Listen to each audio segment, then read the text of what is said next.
Hello everyone, Mr. Naughton here. Sorry I couldn't be in class today.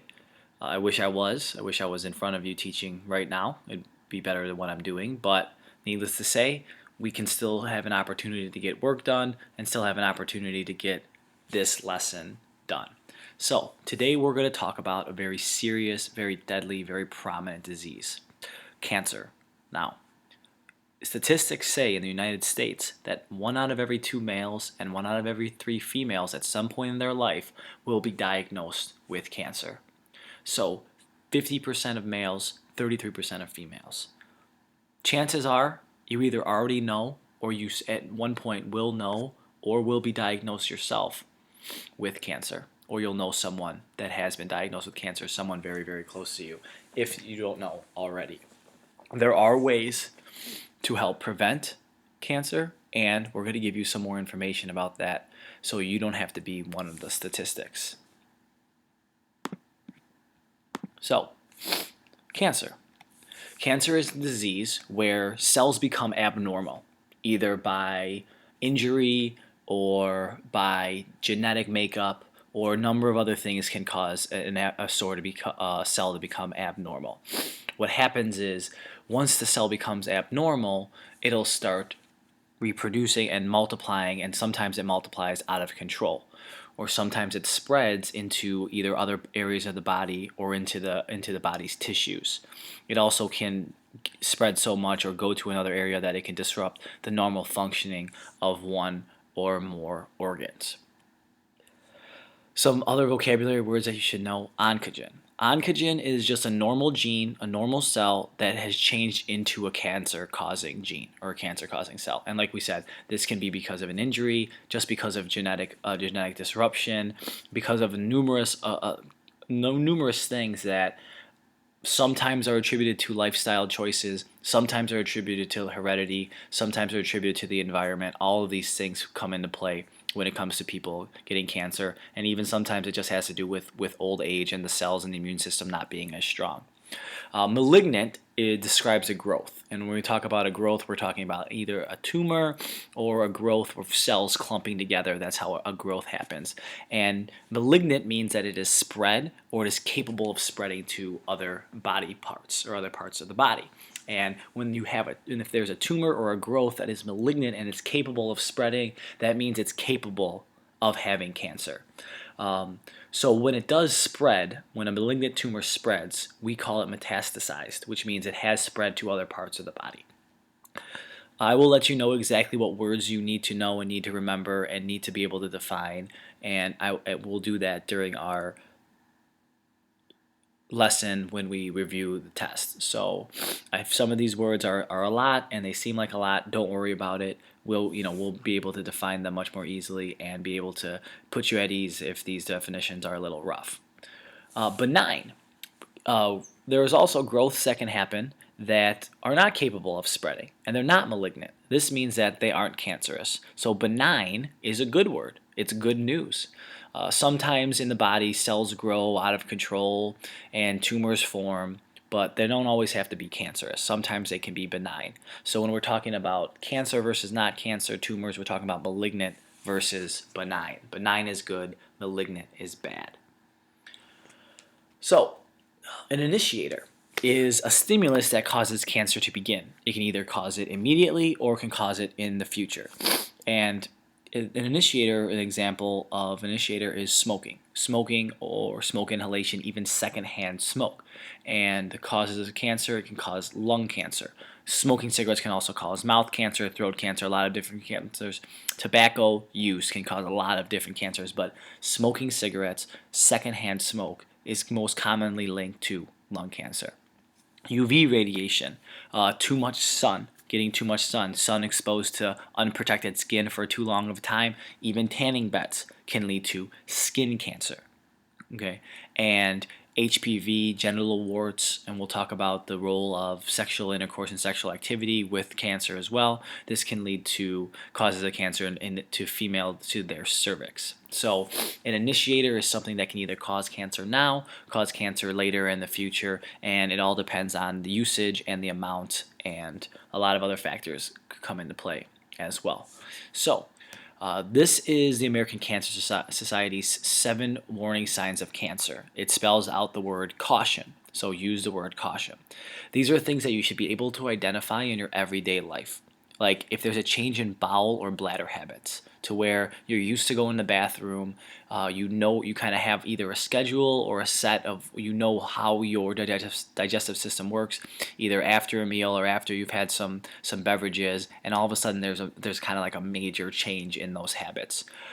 If you develop a sore somewhere that does not heal properly, any unusual bleeding or unusual discharge. It doesn't necessarily have to be blood. It can be pus. It could be some other type of discharge that's coming out of any opening in the body that you are not aware of, or you have not been injured, or you're not expecting. A thickening or lump in the breast for females, in the testicles for males, or even anywhere on the body. You should know your body better than anyone else. You should be able to tell and identify whether there's a lump anywhere on your body, or a thickening area, or something that's changing on your body. Next is if there's any indigestion or difficulty swallowing. Now, just because you have difficulty swallowing, maybe a day or it's just a slight symptom, don't, you can't worry about it too much. But if it continues, if it's persistent, then it's something that you have to get checked out. An obvious change in a wart or a mole. And then, so if you have a wart or you have a mole and it starts changing, or it changes shape, it changes color, it starts growing, a lot of other things that we'll talk about in a little bit. If there's an obvious change in a wart or a mole, you should get that checked out. And then the last one is a nagging cough or hoarseness. So a cough that doesn't go away, or hoarseness that doesn't go away. It's consistent. It sticks around for a very, very long time. So these 7 things spell out the word caution. These are warning signs that someone may have cancer. So when you maybe suspect, or even just at times when you want to be safe, you should test for cancer. For women who want to test for breast cancer, there's a mammogram, which is an X-ray used to check for cancer if they don't have any signs or symptoms. This is recommended for every 1 to 2 years after a woman turns 40. So once a woman turns 40, they should be checking for breast cancer. That doesn't mean that teenage women should not be checking for breast cancer. Like I said before, you know your body better than everyone else, than anyone else. If you see something, or you notice something, or you feel something, and it's recommended that about once a week, when a female's in the shower and when a male's in the shower, they should check themselves out. They should check their bodies and feel around and see if there's any changes that are happening to their body that could be worrisome, like a lump on a breast for females, or a lump on the testicle for males. An X-ray can also be used. Just a regular standard X-ray can be used to find any abnormal growth. So if there's an abnormal growth, that there's a clump of cells that are growing a tumor, you'd be able to see it on an X-ray. So like a chest X-ray, or an X-ray of any part of the body. Also, a biopsy is actually when a surgeon removes a small piece of the tissue with the skin and a little bit excess of under the epidermis as well, into where you are checking to see if, under a microscope, to see if there's any cancerous cells forming, or any cancerous cells that are around. So it's taking like a chunk of your body at one point to search under a microscope for cancer. So what is the most fatal cancer in both men and women combined? It is lung cancer, and lung cancer is directly linked to smoking. Okay, this on the left is an example of a healthy lung, a lot of good color, pink and red. Okay, this is an example of a diseased, cancer-ridden lung. Okay, you can see a person that has smoked for many years has developed a lot of tumors, a lot of growth, and blackness in their lung. Very, very unsightly, but very, very telling when it comes down to showing that this person obviously succumbed and died to lung cancer.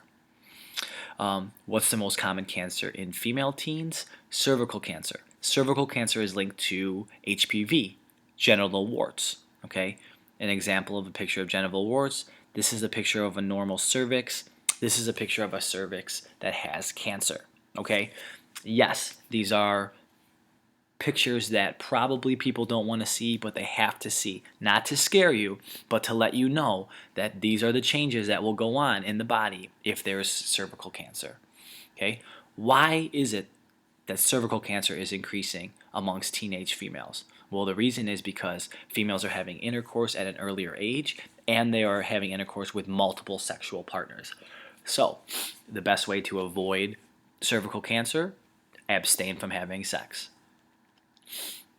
Most common cancer in male teens is testicular cancer.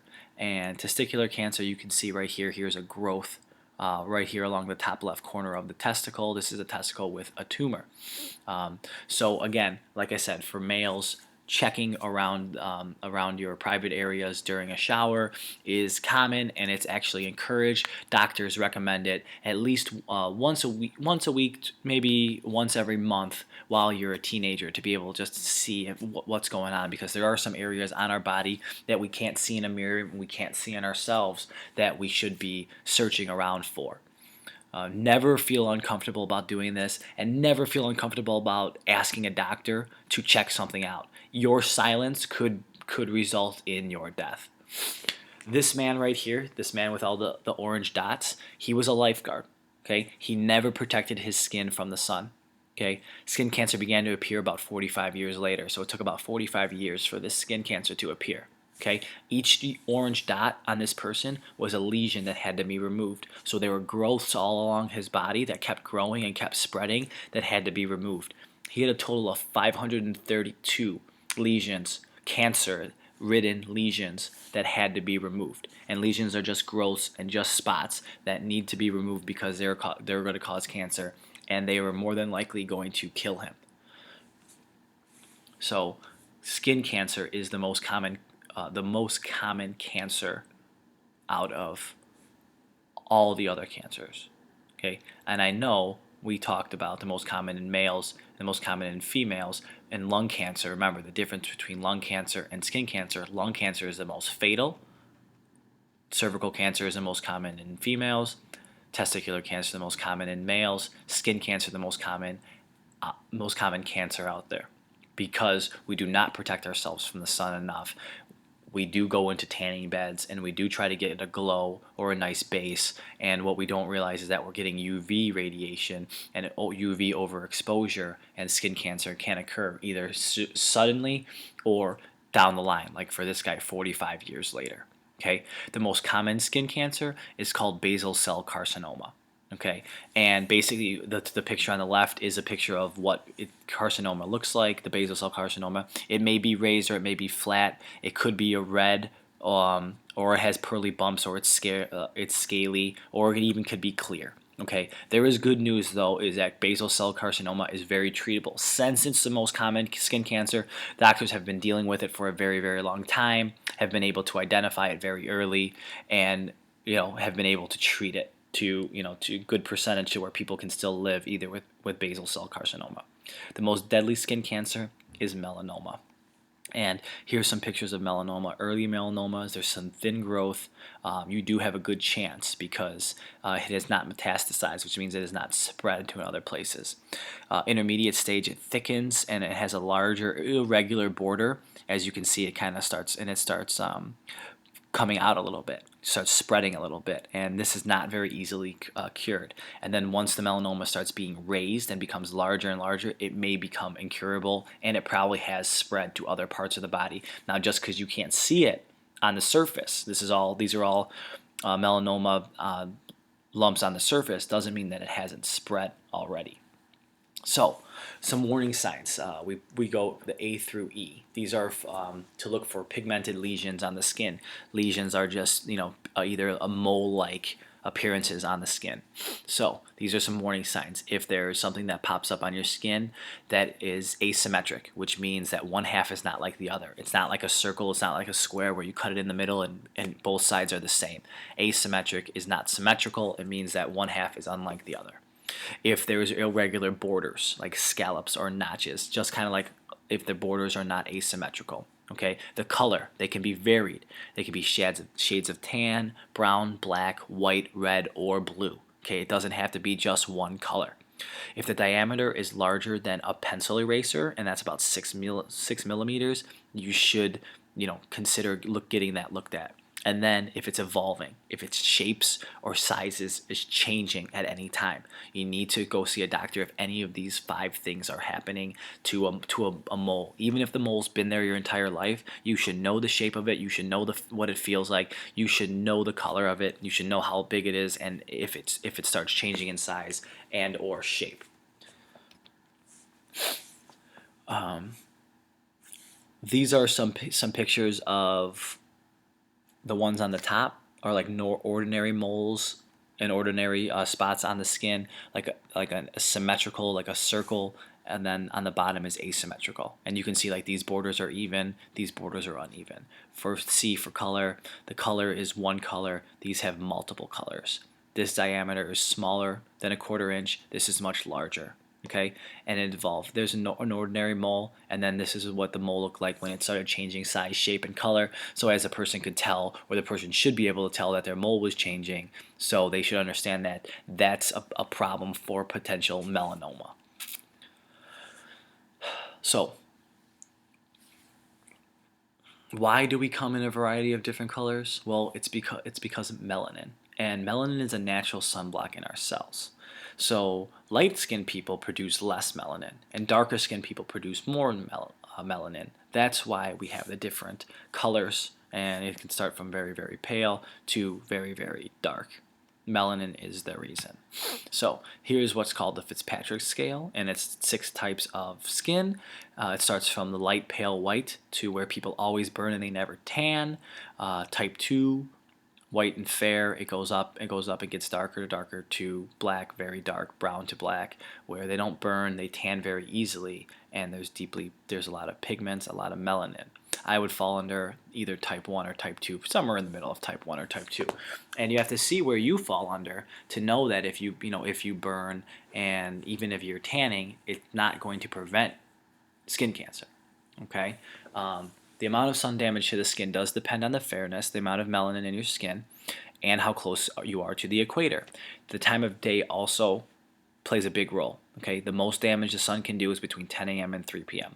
Doesn't matter, but even before that and even after that doesn't mean you don't have to wear sunscreen or you don't have to protect yourself. You should always be protecting yourself from the sun. The use of sunscreen with SPF is also dependent. For an example, SPF 15 would protect 15 times the time listed for you to red. Okay, so if it took you 5 minutes to if you were out in the sun for 5 minutes and you got red from the sun, if you put on SPF 15, 15 times 5,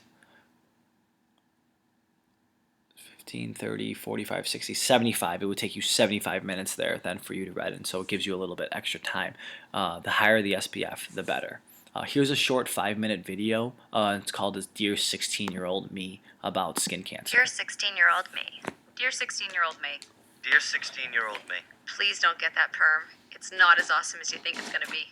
You have to actually practice in order to learn to play guitar. Whiskey tastes even worse on the way up. Dear 16-year-old me. There's going to be a new set of Star Wars movies. Don't watch them. They ruin everything. Dear 16-year-old me. This is where they took the cancer out.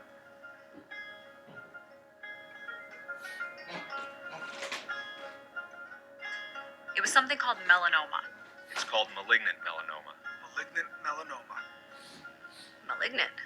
That's not a very friendly word. You'll be diagnosed when you're 28. 18. 36. 29. 22. It's a tumor that starts in your skin cells, the cells that give your hair and skin color. It's not just skin cancer. Well, it is. Well, it is. But not just the... Cut it out and it'll be fine kind, unfortunately.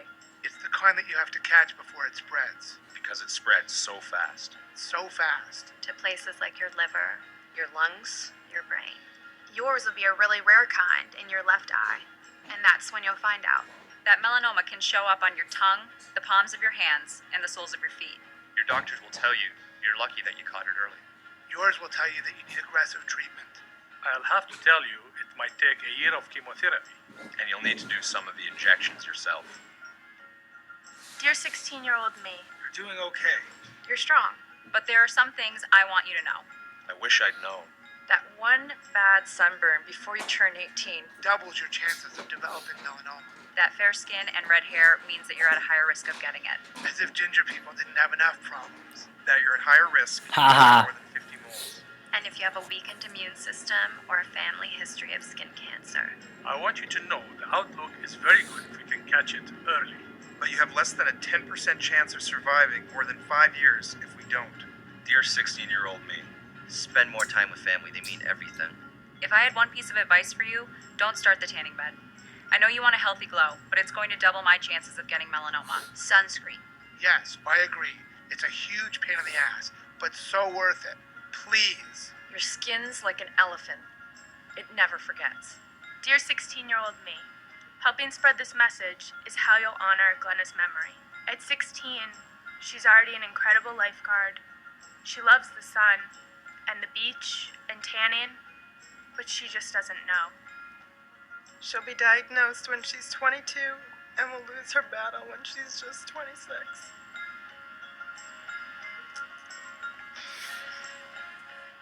I want you to know, because it's melanoma that's going to take the strongest man you know, your best friend, and the love of your life.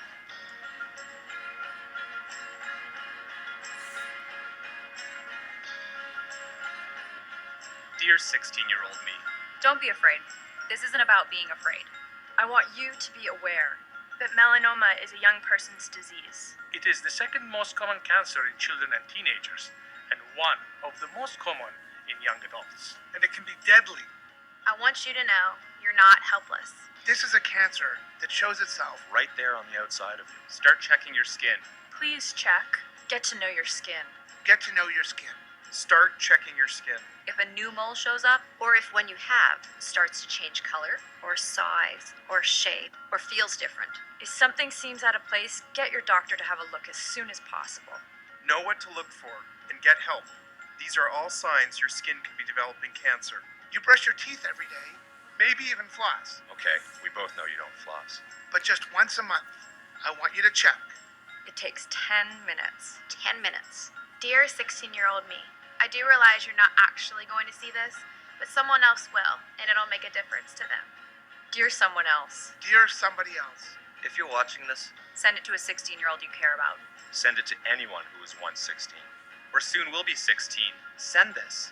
And check yourself. Educate yourself. You can download tools and information about melanoma here. Share this link. Tweet this link. Post this to your Facebook.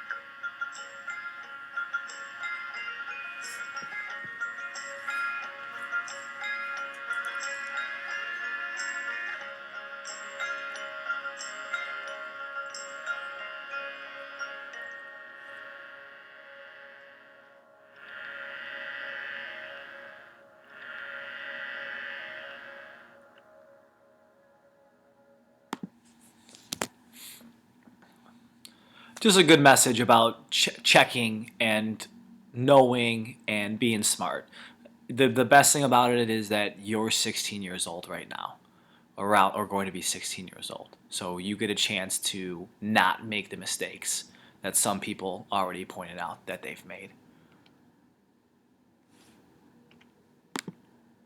So another common cancer is colon cancer, and warning signs could be change in the bowel habits. An example could be, sudden diarrhea or consistent diarrhea, any rectal bleeding or blood in the stool, any abdominal cramps or pains, any stool that becomes narrow, even after full complete meals, a decreased appetite, fatigue, and jaundice. And jaundice is where the enzymes in your body start becoming discolored and start working against you, and you actually start having like a yellow tint to you.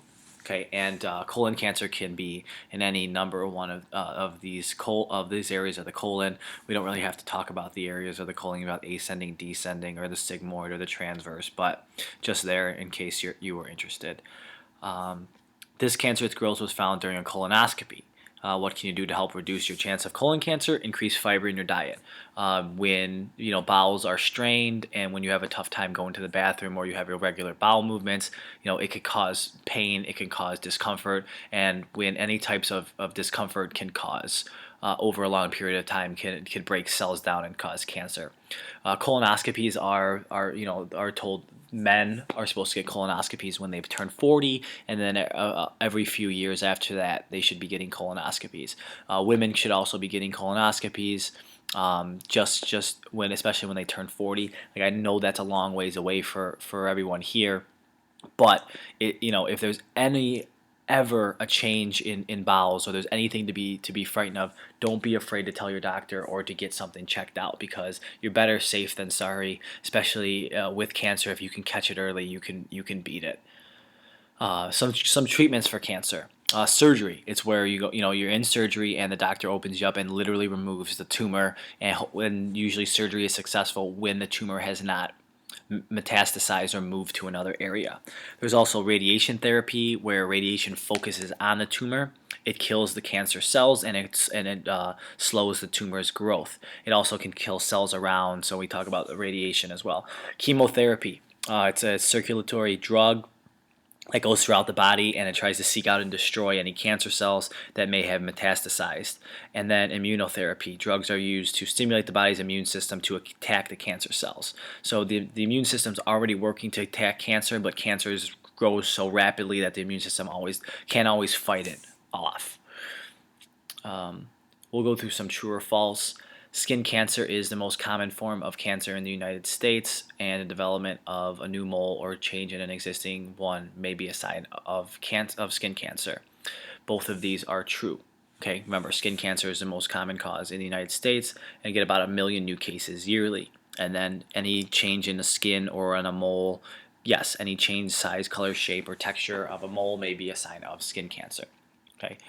People who get with dark skin can't get cancer, and you can't die from skin cancer. These are both false. Anyone can get skin cancer. Melanin acts as a buffer to UV rays, but does not eliminate skin cancer. And the other one is false too. 7,300 Americans die from melanoma, which is responsible for 6 out of 7 skin cancer deaths. So a lot of people do actually die from skin cancer. Your cancer risk is increased if your parent, child, or sibling have had melanoma. If you stay out of the sun and tanning parlors, you will never get cancer.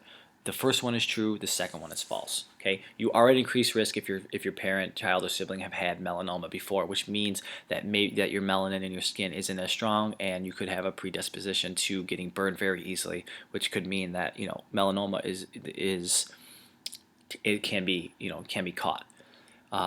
Just because you stay out of the sun doesn't mean that you can't get cancer, because there are times where we don't realize it, and there are times where we're being exposed to the sun. Doesn't mean to live inside and never go out and see the sun. Sun is good for you, but only in moderation, and definitely with sunscreen. Malignant melanoma, a serious type of skin cancer, cannot be cured. True or false? This is false. Okay, if it's treated at its earliest stage, it can be cured. Early detection for skin and all other cancers cannot be overemphasized, which means we can't stress it enough. Early detection, understanding your body, understanding what you're doing to your body, understanding the risks that you may be taking, understanding and be able to identify.